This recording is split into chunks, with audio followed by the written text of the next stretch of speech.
Ladies and gentlemen, welcome back to Stone by Stone. I am returning as your host, Andrew Swanson, and I am absolutely honored to be joined here by the one and only Chicago legend, Mike Magee. Thank you so much for being here, Mike. Oh, thanks for having me. Of course, man. It's genuinely a pleasure.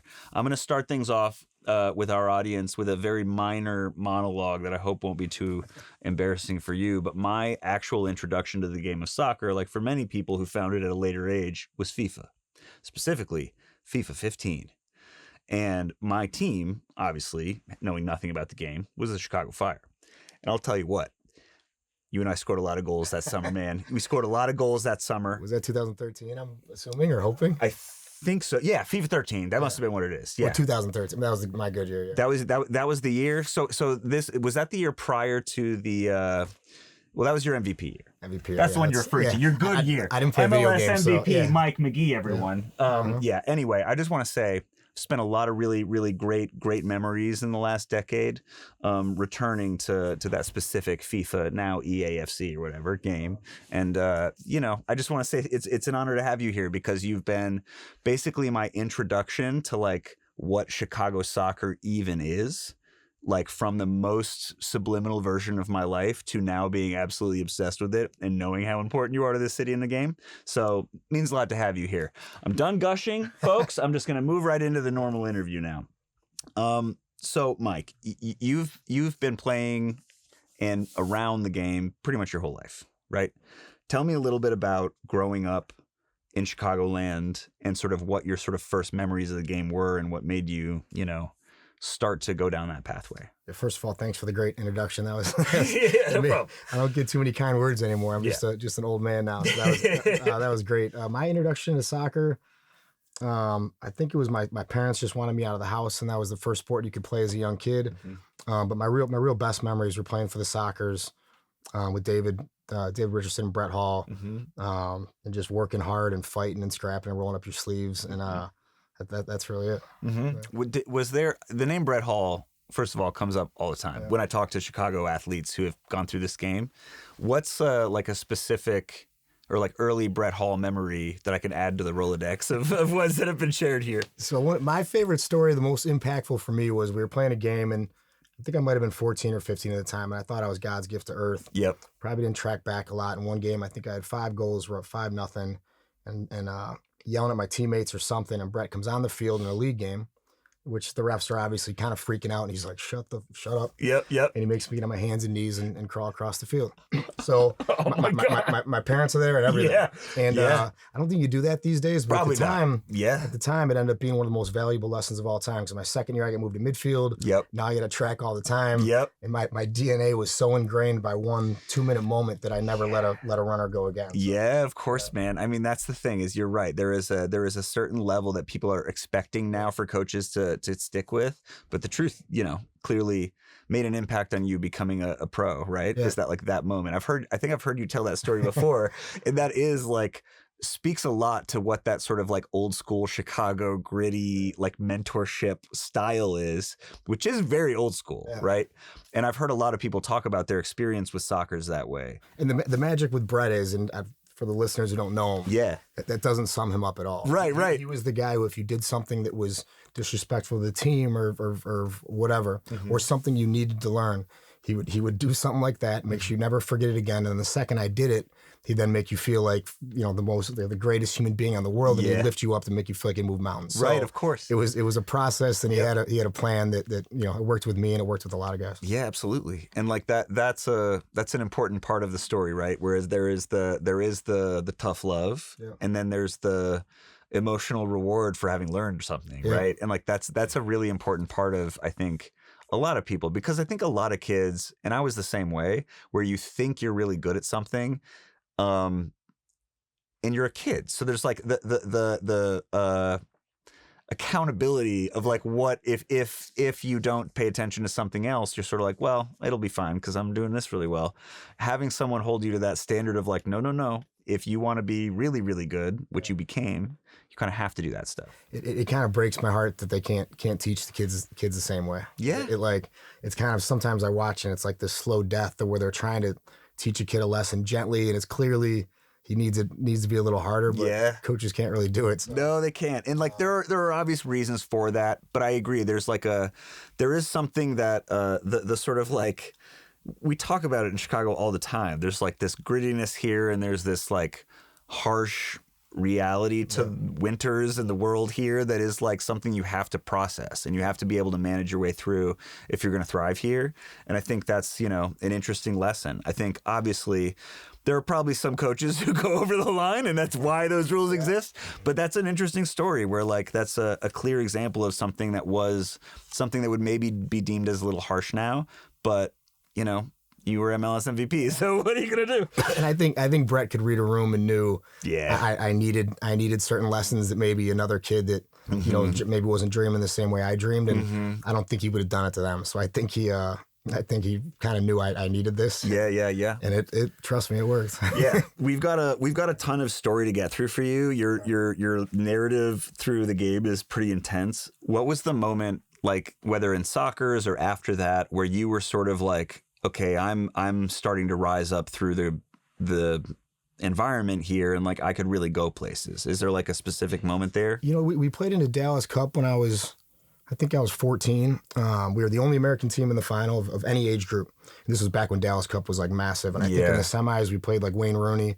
I think I scored 2 in that game. We won 2-1. We went to the final. Where was he? Was he at? He was at Everton. Everton. Yeah. So you played the Everton youth team. Yeah. Against Wayne Rooney. Yeah, and then we played like Dallas Texans and a bunch of top teams in the country. Yeah. And we were kind of beating them pretty easily. And then the final we played Santos from Brazil, and they had Diego, who played in the World Cup. They had Robinho. They had 2 other guys that ended up playing in World Cups, and I think we lost 5-4. And it was, I might have had 3 or 4. Yeah, you got a couple of that game, didn't you? But it was. I think after that, I got invited to national team camps, and then we started actually playing all the top players in the world. And then I knew I could compete. And yeah, that'll do it. I guess that'll do it. Yeah, that was a good one. Yeah, when you're starting to put a hat trick up against Santos, you're probably like, all right, I might, have it against Pele's club. That's a pretty good way to start. Our coach was Batata from the Sockers as well, who played for Santos. Of course, yeah. He probably had a little bit of extra chip in his shoulder. I don't think he thought we were going to do good at all deep down, but we did fine. So that moment, you sort of got an inkling of like, okay, I can really hang, right? The next step for you from going from being like this elite soccer's player, what was that next period like? Where you're like a teenager, right? You're like, how old at that point? I think I was 14 or 15. Right. So like, what's the period of time between there and like ending up at the Metro Stars? Yeah. So Bob Bradley, and I think it was right after that tournament, he invited me to train with the Fire. So I was just a little kid training with, Razov and Peter Novak and Zach Thornton and CJ Brown. And is this like 98, 99, 2000 or? Yeah, it must have been. Yeah. Must have been right around there. So I started training with them. And then at the time, I still played a lot of baseball. And there was residency, that IMG program. And right. I was the age group after Landon and Beasley's group. Yeah. So there was a national team camp, which I never did ODP or anything. So I show up to this camp. And at the end of the camp, they invite me to, like, I made the team. It's like, oh, sick. And they're like, well, in 2 weeks, you got to move to Florida for 2 years. And I knew nothing about any of this. So this is the Bradenton period of time. Yeah. So I that Project 40 was it called? Yeah, Project 40. So we slowly realized it was the right thing to do. And then I packed my bags at 15 and moved to Florida, and actually never came home. Wow. Yeah. So that was it. That was like the moment we were like, I'm going to go be a pro now. No, I thought I was just going for a year and a half. And then at that time, I think you knew Landon and DeMarcus, a bunch of them went pro. Right. The rest got whatever college scholarships they wanted. Yep. My parents were like, all right, this is great. Let's do it for a year and a half. Go to whatever college you want. And then at the end of that, I get drafted to New York. Yeah. And then. So did you have conversations with colleges? Yeah, but really, really briefly. I think we were approached pretty quickly. There's 4 of us, actually 5 of us. It was Santino Carranza, Eddie Johnson, Justin Mapp, Craig Capano, and myself were approached pretty early. And I think colleges weren't even allowed to talk to us. So I think I decided for a couple of reasons. My grades weren't too good, and my patience in classrooms wasn't wasn't anything. There was no future for me in school. Put it that way. Sure, yeah. And then obviously the dream of being a pro soccer player was right there. So it made all the sense for me. So at what age did you sign your first pro contract then? Do you remember? I must have been 17 or just 18. Okay. It was fresh out of residency. I actually could have signed the year before, and I just got cold feet and was like, I don't know if I want to do this. Gotta have another year to. Yeah. Wow. Do you remember your first? Like, how vividly do you remember those first few like trainings or the first week or so being a pro? So in New York? Yeah. I mean, we went to preseason in the middle of nowhere in like Portugal or something. We were doing 3 days, and all I remember was like, this sucks. Like, couldn't use a phone. Yeah. I was away from my family. It's a hard environment. Guys are fighting for spots. Right. And I wasn't overwhelmed with like the competition. It was more like I kind of just want to get home. I signed with MLS because I was at Ajax for like 6 weeks trying out there, and I could have signed with some other teams in Europe. And once I signed at home, I'm like, all right, I'm gonna go home. I'm gonna do all this, and then I'm back overseas. So it was great. It was cool. But they don't do preseasons like that anymore. Yeah, no kidding. I mean, it seems like you're a person who's obviously like been witness to MLS, right? Like in all its forms, right? Just based on all for better or worse. Yeah, right. All its variations. And that's such a, to me at least, such a storyline in American soccer and American soccer culture is like you have to gauge it off of the first division, right? Yeah. It's just what you got to do. So and again, like we are skipping so much gold that I'm so pissed about, but we have to because there's just so much to talk about. Yeah. The moment, or I guess like I'd love to know what your kind of like experience through MLS was like, and what the sort of biggest like click points where you're like, okay, this is now kind of shifting, or like things are getting bigger, or like moments. Yeah. I don't know how much time you have, but so my rookie year goes pretty good. Yeah. Then my next year you're playing at the Metro Stars. Yeah, playing at the Metro Stars, or Red Bulls bought us in like 2006 or something. Mm-hmm. Things are going good. Second year, I think it was okay. Third year, I'm kind of starting to ramp up. So 2003, 4. Anyways, 2006, I have a really bad knee injury. Yeah. And I wake up from surgery and they tell me you're never going to play soccer again. Nice. So there's a really long kind of roller coaster between 2006 and I think I signed like a 6 or 7 year contract. I signed a 6-year contract, extended it after my second season. Mm-hmm. So I had like 4 more years on my contract. Yeah. And I have this injury that basically my MCL went missing on both ends.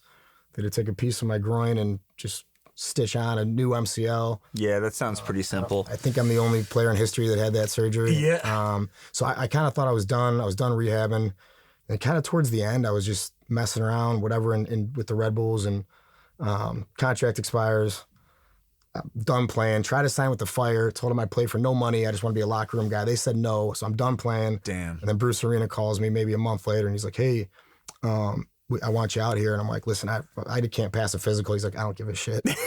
I want you in the locker room. Get out here. God bless Bruce Arena. Oh, you have no idea. He definitely changed the the outcome of my life, and probably my happiness has a lot to do with that phone call. But and then from there, they had a great medical staff. Probably never reached my potential as far as the direction I was going, but the new path I went on was brilliant, and all those struggles, and then winning some championships, getting to come back home to Chicago. As messed up as I think I had 10 surgeries on my right leg from that moment till today. Wow.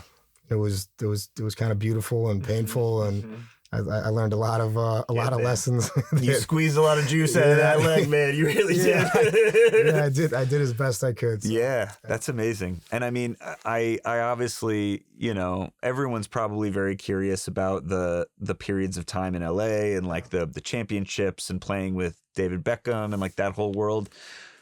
What was for you at least, like as a player, or as whether it's as a fan of the game or as a player, the sort of like biggest, you can see a future for this game here thing. You know what I mean? I mean, the day Beckham signed at MLS, was obviously a complete shift in everything. Yeah.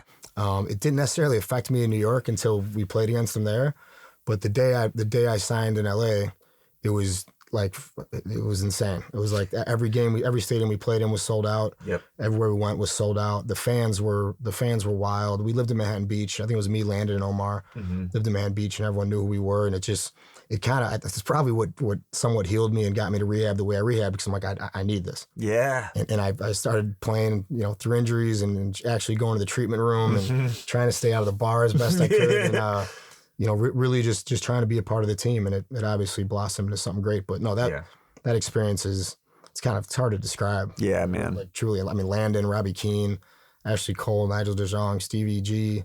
Crazy. I'm missing some guys out. But Crazy. It was a new world. Yeah.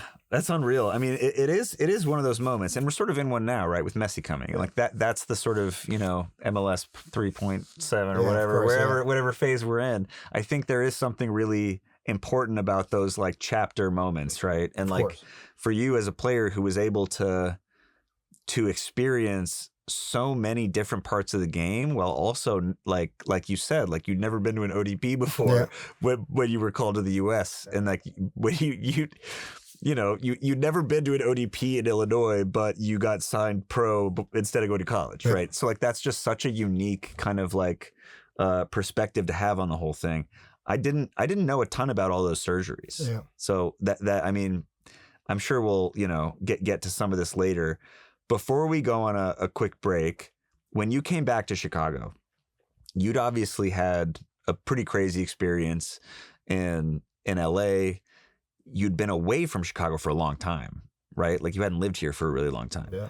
What was what kind of impact did that have on you as a player or as someone who, loves the city, obviously in a deep way? Like what kind of impact did it have on you coming back here? And then again, like what did it, I guess looking back on it now, how important do you think those sort of like years for the club were, given?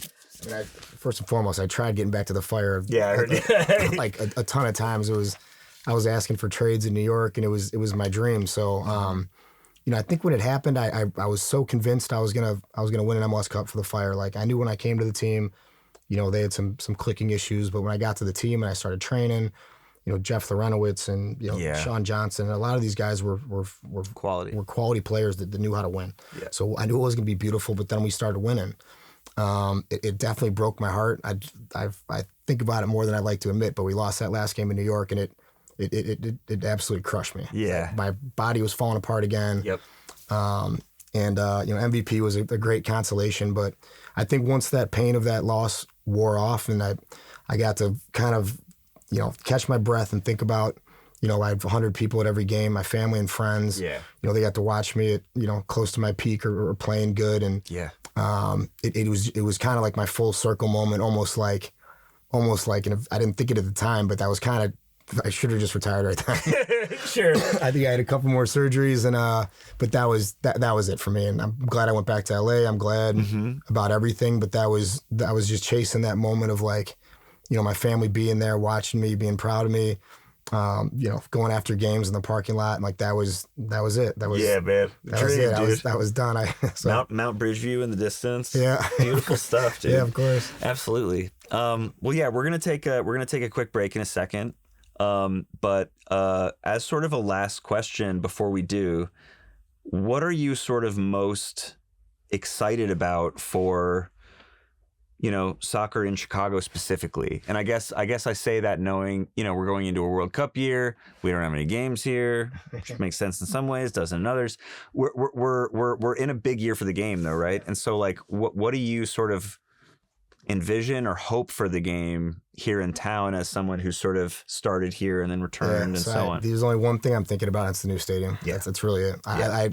I've seen what it's done to other MLS cities. Yeah. I've lived through Chicago. I know the people, and as soon as the stadium's done, and I've seen all the renderings and of the stadium and the interior design, and it's going to be the hottest ticket in town. And I think from that moment on, it's Chicago soccer is just going to go to the moon. He built that training facility, or by he, I mean Joe Mansueto. Yeah, we know who he is around here. I think, and he's definitely not getting enough credit right now for what he's doing and what he's done. Yeah. But I think that day when I think soccer is literally going to get introduced to Chicago on the day that stadium opens, and we'll never look back. I mean, if Chicago was supporting the Cubs for 100 years, and just purely because they wanted to go to a cool stadium and get a drink, this is going to be just such an elevated experience that Chicago's not going to. Chicago has no clue. Yeah. How, like the impact this is going to have, and how great soccer is, and how great this experience is going to be, and that's it. Yeah.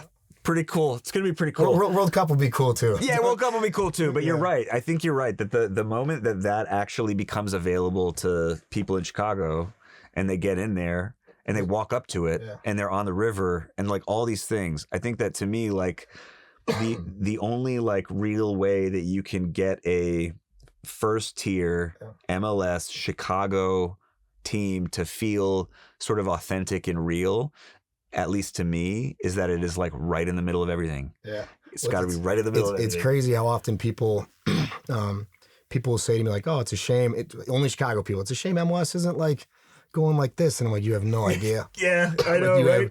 You have no idea. Unfortunately, Chicago just hasn't really, told the story. But you can go to 20 MLS cities and it's wild and fun, and everyone's going to change their tune in 2028. That's true. Well, dude, thank you so much for the first half. If you don't run away in the break, we'll be right back. Ladies and gentlemen, we'll hear a few words from our sponsors, and then we'll be right back for the second half of the show. Thank you so much.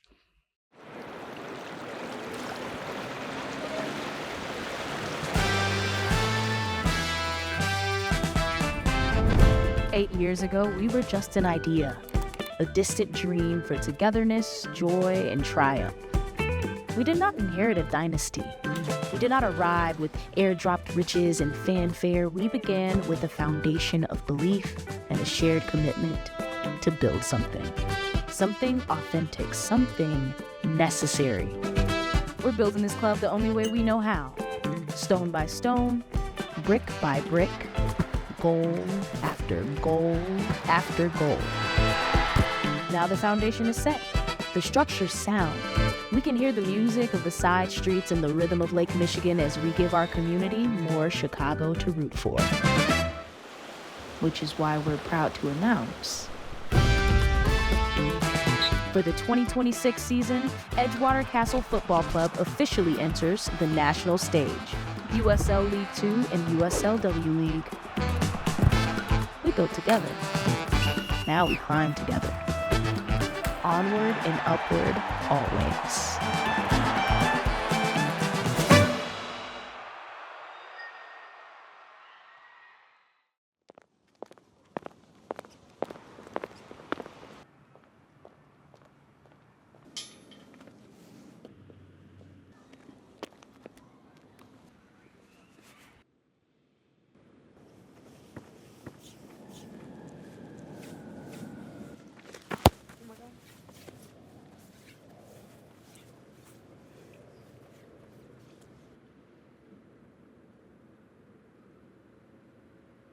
Ladies and gentlemen, welcome back to Stone by Stone. I am still Andrew Swanson, and I am very thankfully still joined by MLS MVP Mike Magee. Mike, thank you so much for being here with us. My pleasure. Absolutely.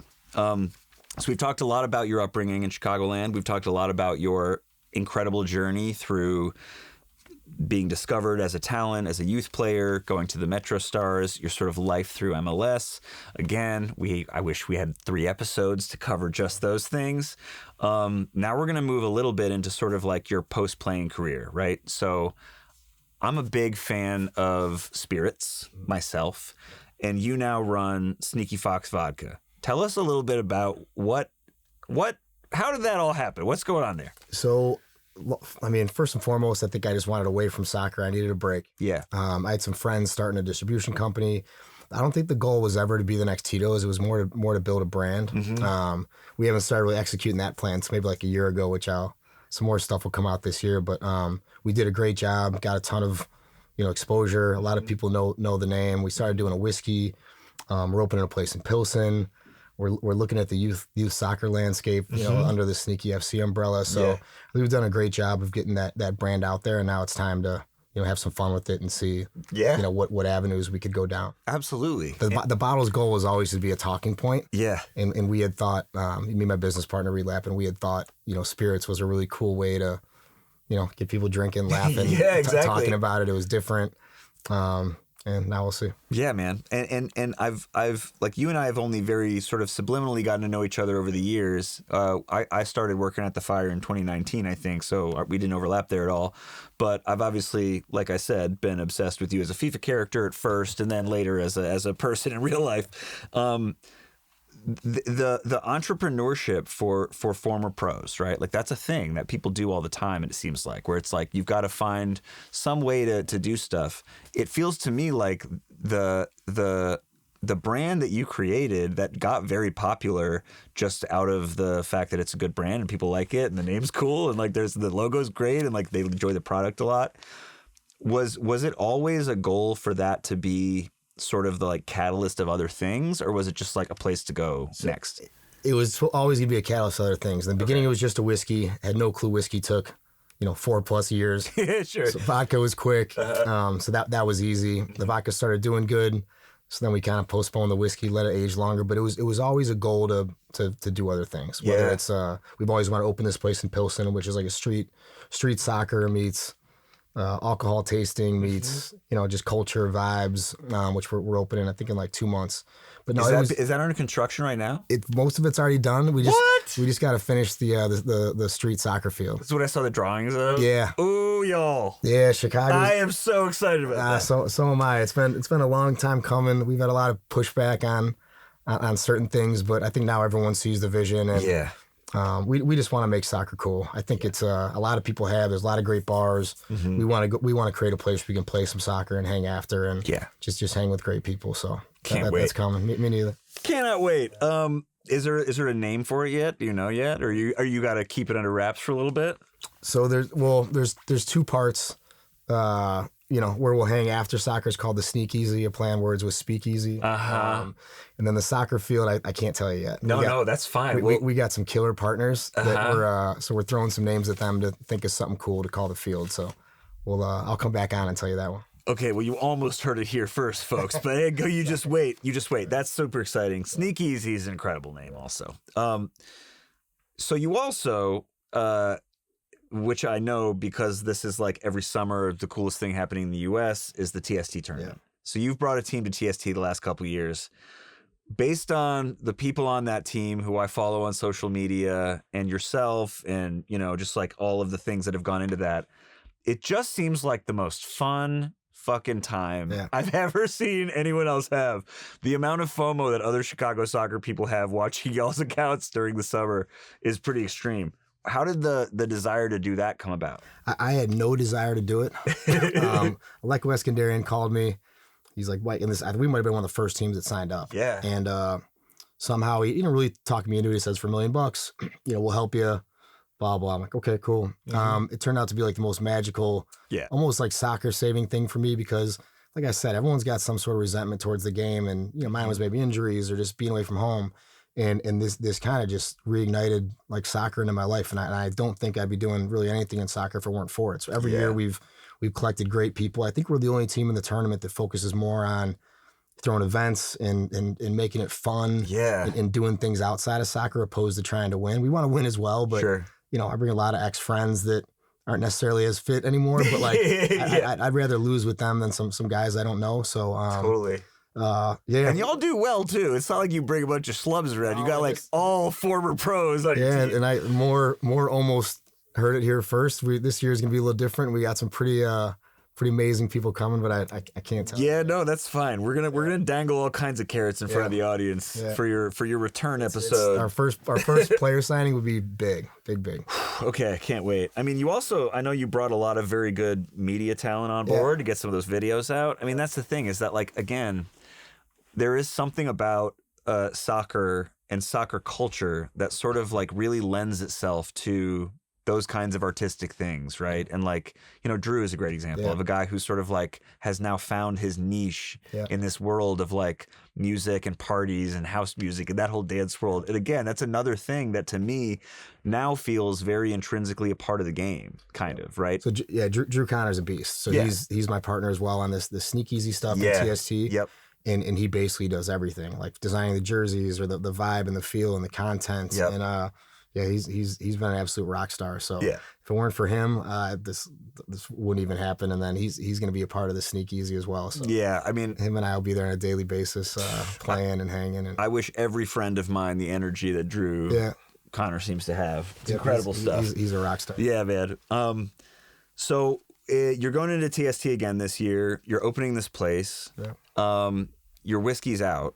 Right, your whiskey's been out. Not out. No? No. When's the whiskey come out? So it's ready. It's already in totes, meaning we basically, the flavor profile is perfect. Mm-hmm. We're working on some branding and other ideas to sell it. And the first whiskey we have, there's only about 8,000 bottles of it. And I don't want to sell it. Yeah. You just could be now going to build a layer to put it all in. Yeah, we Alex Moore and this guy Jordan Vai, who are rock star distillers, helped me, make it. And we flew in these almost impossible to get like Hungarian sweet wine barrels called Takai, and then we put our whiskey in those barrels and aged it, and it's so perfect and it can't be recreated. So we're kind of like, I just don't want to sell it. Yeah, no, I've never wanted to buy something more in my life. Yeah, I'll give you one. You don't have to. There's nothing like a salesman who's like, I won't sell it. Yeah, that's incredible. I can't tell you how bad I want that now. Yeah, that's not the plan at all. I actually don't want to sell it. Yeah, I got it. Okay, cool. Well, we'll talk later then, I guess, about what I can trade, like a body, a limb or something. We'll figure it out. Who is one player that you brought to the tournaments, TST, who you, like you say, like not everyone's, at the top of their game still, who's someone who like still had it way more than you thought? Is there anyone like that? I mean, Drew's one of them. It's hard. Like these indoor guys are still playing every single day. Yeah. So guys on my team, shoot, I know there's a bunch of them. Yeah, because you had like Nick Pereira on your team. Yeah, right? the indoor guys do Those great. Guys are they're playing every day. I'm trying to think of other guys. I mean, Ewan Holden's the fit as could be. His touch probably isn't as good as it used to be. Sure. But yeah. But he can still run the length. The fact those two are still as fit as they are is it's beyond me. Yeah. I'm trying to think of what other guys that. I'm drawing blanks on who we've had. I mean, you're already thinking about your next signing, apparently, which we're not allowed to talk about yet. Yeah, I'll keep teasing. It's probably as big as it can get in American soccer, but. Oh my God! Okay, well, that's about all I could say. Great. Okay, so we're gonna move on from TST because I just can't take it anymore. So we're just gonna like shift gradually into like the dream world of soccer in the U.S. and like, in Chicago specifically. The Fire Stadium is obviously going to be this like massive moment for the game here and for general knowledge of the game here. And we've been in this moment, it feels like, where we're waiting for it to really matter. Yep. We're like waiting for enough dominoes to fall or whatever that the massive dominoes is enough, right? And to you, what is that really like? What does that look like when at least in Chicago, which to me is one of the harder markets to make it work. Yeah. Because of 100-year-old teams in every sport kind of a thing, right? Where we've got 5 competitors in 4 sports that are really old and people's grandparents have season tickets to. What is the thing that sort of makes soccer that sort of like highest point of relevancy here to you? I mean, this besides the stadium, you mean? Yeah. I mean, I think the next step is just, me and my dad went to games. Me and my son go to games. Yeah. My son will take his son to a game, or I take my daughter to games as well. And that's when it becomes a staple in your life, right? Yeah. Like Wrigley Field is it's you went there with your dad or your grandpa, and you have this attachment to it, nostalgia, and there's zero nostalgia to soccer in Chicago at least. Yeah. My dad didn't play, but like. Now you get these generations of these moments, and I mean take the Bears game the other day, for example. I've been going to games with my dad forever, and I brought my son to this the Packers game and the Rams game, and we're sitting in the same seats my dad did, and that's more important than the game or the result. So soccer doesn't have that in Chicago, but it's coming, and the memories that are going to be made in this stadium will be insane. Bridgeview didn't have that impact. Soldier Field's it's the Bears stadium, unfortunately. This stadium is going to create lifelong memories starting, day one. And then from that moment, you're going to have to bring the people you love and the people you want to drink with and the people you want to laugh with. And then just your everyone who shares that mutual love for the team is just gonna keep coming back. And Joe deserves every single thing that's going to happen to him. And maybe he's nervous just due to the checks he's writing, although he obviously gets it to his investment. But I know probably better than anyone that this is going to be a grand slam for the Fire, for Joe. Greg Berhalter is going to get the team right. That team's going to be flying in 2028.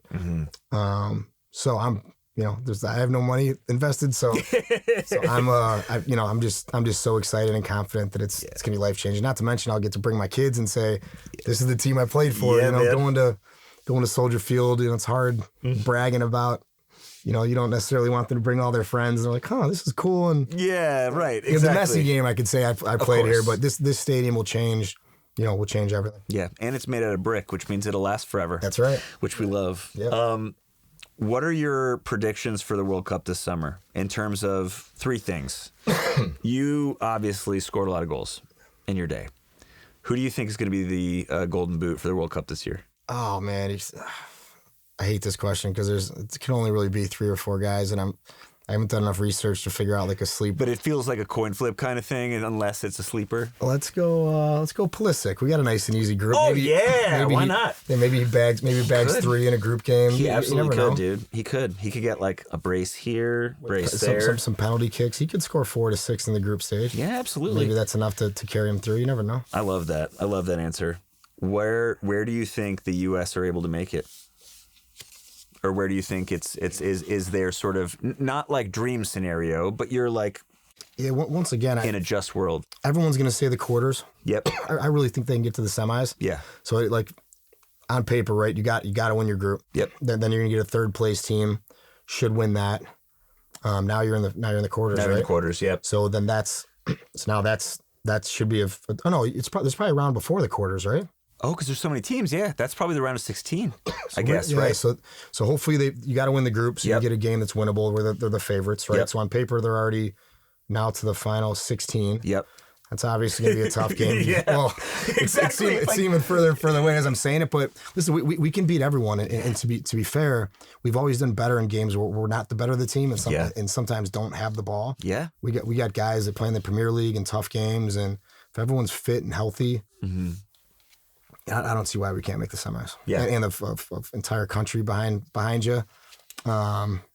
We haven't shown any signs that we will get to the semis. If anything, we've shown signs that we'll be knocked out early. But I think as it starts getting close now, guys are going to ramp up and get fit and hungry and motivated, and that's the dream. Yeah, man. There's something to be said, I think, for the fact that this is also, people always compare it to the '94 for obvious reasons, but like the difference between what the country has going into it versus what came out of it and so on. Like, people are still thinking, like, what will come out of this World Cup? Because how great is it that it's here, and like all the things that it will be a catalyst of, right? But it's also really important to think about the difference between where the program was in '93, for example, versus where it is today. Yeah. And like, that's just a very different animal. And that, like, you look at the number of players in Champions League games, in big Premier League games, right? Like, that amount of quantity was just not there, right? So that level of familiarity with the world game on a big scale is new to us, kind of, which I think is super exciting. What's your expectation for who's going to win the World Cup this coming year? Who if you had to put all your vodka on one team to do it? I'm trying once again. I mean, more than anything, I hope Portugal plays Argentina in a huge game. Yeah, totally.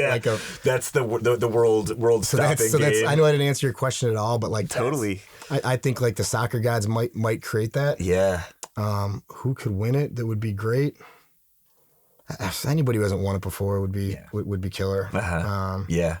Is that your mindset though? Like, you'd love to see a new story, as opposed to like, Yeah, if France wins it, it's like, I know I'm not answering your question. France wins it, it's like, okay. Yep. I love underdogs. Germany wins it, it's like, okay. Yep. If Messi wins it again, I think we'll all be happy. Sure. He's hard to root against. Yes.